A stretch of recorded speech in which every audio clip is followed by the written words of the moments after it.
सूबा खैबर पख्तूनख्वा में किन अल्फाज में मैं याद करूं? कौन से अल्फाज होंगे कि मैं याद करूं उस शख्सियत को जिस शख्सियत को शेखुल हदीस हजरत मौलाना मोहम्मद इदरीस शहीद के नाम से याद किया जाता है। उनका खून बहाया गया। रोज हमारी धरती पर उलमा का खून बहाया जा रहा है। चतराल से लेकर डेरा इस्माइल खान तक, हब से लेकर जिला शेरानी और जोब तक, और वजीरिस्तान से लेकर बाजवर तक सफेद रीश उलमा का खून बहाया जा रहा है। और हमें कहते हैं, हमें इशारात मिले हैं कि कातिल अफगानिस्तान से आए हैं। मैं तो पाकिस्तान का शहरी हूं, मैं अफगानिस्तान से अपने कातिल का मुतालबा कैसे करूं? मैं कोई अमेरिका का शहरी तो नहीं हूं, मैं कोई चाइना का शहरी तो नहीं हूं, मैं कोई अफगानिस्तान का शहरी तो नहीं हूं, मैं तो पाकिस्तान का शहरी हूं। तो फिर मैं पाकिस्तान की रियासत से सवाल करूंगा कि मेरे इन सफेद रीश उलमा का कातिल कौन है, मुझे बताओ। मैं तो अपनी पाकिस्तान की रियासत से सवाल करूंगा कि मुझे बताओ मेरा कातिल कौन है। मैं तो अपने इदारों से पूछूंगा कि मुझ पर हमला करने वाला कौन है। मुझे यह मत बताओ कि मेरा कातिल अमेरिका से आया है, मुझे यह मत बताओ कि मेरा कातिल अफगानिस्तान से आया है, मुझे यह मत बताओ कि मेरा कातिल चाइना से आया है। मैं पाकिस्तान की रियासत का शहरी हूं, और जब तक पाकिस्तान की रियासत मुझे अपने कातिल सामने खड़ा करके कानून के कटहरे में खड़ा नहीं करेगी, तब तक रियासत उसकी जिम्मेदार होगी। आप बताओ, रियासत उसकी जिम्मेदार होगी कि नहीं होगी? हम वहदत उम्मत की बात करते हैं, इससे बेहतर उन्वान नहीं हो सकता।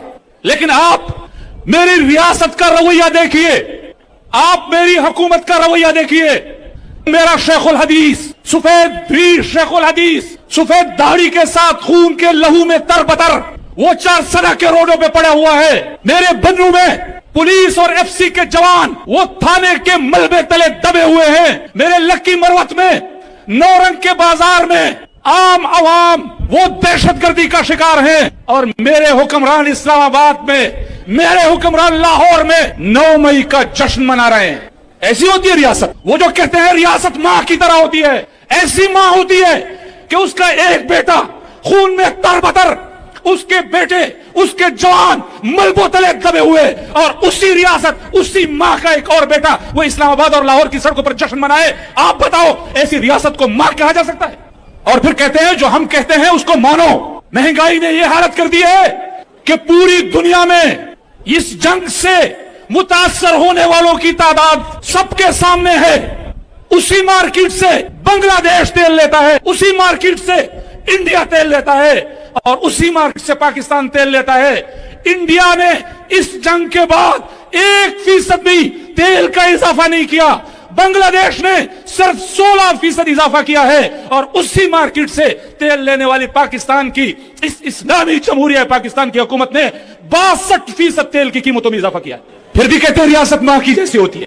और इससे भी बड़ा तमाशा कि हमारी अपोजिशन, इतनी बड़ी अपोजिशन, 90 सीटें लेकर कौमी असेंबली में बैठने वाली अपोजिशन, सूबे की हुकूमत लेने वाली अपोजिशन, जब जमीयत के सीटों पर एस्टेब्लिशमेंट कब्जा करते हुए तुम्हें कामयाब करती है, जब एस्टेब्लिशमेंट जमीयत के सीटों पर कब्जा करते हुए वो तुम्हें केपी और बलोचिस्तान की सूबाई हुकूमत देती है, उस वक्त तो कहते हो ठीक है, आज इतनी बड़ी हुकूमत, इतनी बड़ी इसके साथ, अपोजिशन के साथ, इतनी बड़ी हुकूमत के साथ, सूबाई हुकूमत के साथ, अब जब महंगाई आती है, जब तेल की कीमत बढ़ती है, तो कहते हैं जी मौलाना फजलुर रहमान किधर है? तुम्हें शर्म नहीं आती? कौमी असेंबली में 80 सीटों 90 सीटों के साथ बैठे हो, सूबे की हुकूमत तुम्हारी है, और उसके बावजूद महंगाई के लिए निकले तो फिर मौलाना फजलुर रहमान साहब निकले। सीटों पर कब्जा करते वक्त तुम्हें मौलाना फजलुर रहमान साहब याद नहीं आते? और मैं एस्टेब्लिशमेंट को भी बताना चाहता हूं कि जब तुम जमीयत उलमाए इस्लाम की मैंडेट पर कब्जा करते हुए इस तरह की कठपुतलियों को लाओगे, तो फिर अवाम तुम्हारे खिलाफ इसी तरह निकलेगी जिस तरह आज जिला गरबी कराची में निकली है। आज इनका एक मस्खरा वजीर खजाना कहता है कि जी पाकिस्तान में महंगाई की शरह तारीख में आज सबसे कम है। जब IMF का इंपोर्ट करदा वजीर खजाना लाओगे, जब फॉर्म 47 पर अपने कठपुतलियों को हुक्मरान बनाओगे, तो याद रखो तुम इनको हुकूमतें दिलवा सकते हो, लेकिन अवाम के दिलों में जगह नहीं दिलवा सकते। अवाम के दिल आज भी जमीयत उलमा इस्लाम के साथ धड़कते हैं, मौलाना फजलुर रहमान साहब के साथ धड़कते। और फिर हमें कहते हो कि जो हम कर रहे हैं मानो। हमने माना कि तुमने हिंदुस्तान को 4 घंटों में लपेट कर रख दिया। लेकिन मैं ये कैसे मान जाऊं कि अपने से बड़े दिफाई कुव्वत को, अपने से बड़े आबादी की कुव्वत को तुम 4 घंटों में लपेट सकते हो, तो फिर मेरे खैबर पख्तूनख्वा को, मेरे बलूचिस्तान को, मेरे सिंध को, मेरे फाटा को अमन क्यों नहीं दे सकते?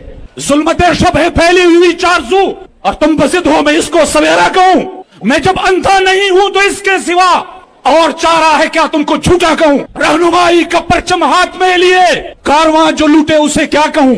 आप बताओ कराची के लोगों, मैं आपसे सवाल कर रहा हूं, रहनुमाई का परचम हाथ में लिए कारवां जो लूटे उसे क्या कहूं? खौफजदा हो के उसको रहनुमा मान लूं या बेखौफ हो के उसको लुटेरा कहूं? तुम कहो मुंसिफो, अपने कातिल को अपना कातिल कहूं या मसीहा कहूं? तो इंशाअल्लाह उल अजीज ये जमीयत उलमा इस्लाम का कारकुन है। इसने कल भी आपके मुकाबिल में खड़े होकर आपको झूठा कहा था, आपको लुटेरा कहा था और आपके जुल्मत को सवेरा कहने से इनकार किया था। आज भी वो आपके जुल्मत को सवेरा कहने से इनकार कर रहा है। इंशाअल्लाह जब तक जमीयत उलमा इस्लाम के हाथ में इक्तदार नहीं दोगे, तुम्हारे हाथों इसी जुल्मत का तसलसल होगा। सवेरा तभी होगा जब जमीयत उलमा इस्लाम के कारकुन के हाथ में हुकूमत